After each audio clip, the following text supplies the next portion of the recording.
de la foi, je crois vraiment que c'est une rencontre avec quelqu'un, avec Jésus-Christ. Le christianisme, ce n'est pas d'abord un dogme, ce n'est pas d'abord une morale, c'est d'abord une liturgie, c'est une personne, c'est Jésus-Christ.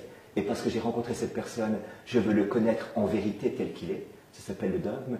Parce que j'ai rencontré cette personne, je veux vivre pour lui faire plaisir et sur le mode d'emploi du bonheur qu'il m'enseigne, ça s'appelle la morale. Et parce que j'ai rencontré cette personne, je veux vraiment le fréquenter et vivre de lui, ça s'appelle la liturgie et la prière. Et je crois que c'est ça vraiment la porte de la foi, c'est quelqu'un, un visage, qui m'a regardé, qui m'a dit je t'aime. Je vois Dieu dans le monde, déjà dans ma propre vie. Quand je vois ce que je suis, avec les années on apprend à se connaître, et qu'on voit ce que Dieu peut faire à l'extérieur, on est quand même absolument émerveillé de ça. Il y a un tel décalage entre la pauvreté de l'instrument et ce que Dieu essaie de faire à côté, qu'on est vraiment stupéfait de ça. Je crois que le royaume des cieux qui a été mis dans notre cœur est paix, justice et joie dans l'Esprit Saint. Et pour moi, le premier signe de la présence de Dieu est vraiment cette paix, cette joie qui habite le cœur des croyants. Je l'ai découvert de manière complètement paradoxale chez des gens qui sortaient du goulag, après 15 ans de goulag, et qui véritablement rayonnaient la joie. Et pour moi, c'est peut-être le primat du témoignage que de faire envie, en quelque sorte, du trésor que nous avons trouvé et de le partager aux autres par cette joie qui rayonne de nous.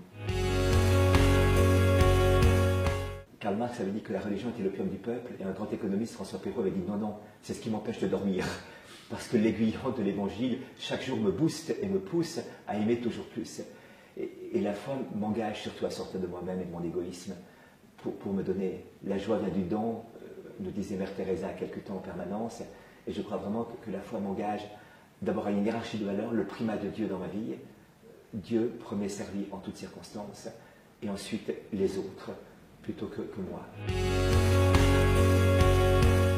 Et je situe un petit peu dans mon agir quotidien, c'est-à-dire avec les jeunes que nous accueillons, qui sont dans la drogue, la dépression, la violence et tout ça. L'épreuve, c'est de voir des gens faire un beau chemin et tout d'un coup arrêter le chemin, se planter, retomber. Et de croire envers et contre tout que Dieu les aime infiniment, que Dieu est Seigneur de leur vie, malgré ou à cause de ce passage difficile, que Dieu continue à travailler dans leur vie, que Dieu, aussi fort que je désire qu'ils s'en sortent, Dieu désire 1000 milliards de fois plus, et de voir tout le contraire, j'allais dire, et de continuer à croire envers et contre tout de cette présence aimante, transfigurante de Dieu dans la vie de ces personnes. Et la joie est juste l'inverse, de voir, malgré nos pauvretés ou à cause d'elles, de voir la disproportion énorme qu'il y a entre ce que Dieu fait dans le cœur d'une personne et notre incapacité de rejoindre ce cœur, et de voir le oui que disent ces personnes, et de voir le miracle de l'œuvre de Dieu dans le cœur d'une personne qui va de lumière en lumière, de grâce en grâce, de reconstruction en reconstruction.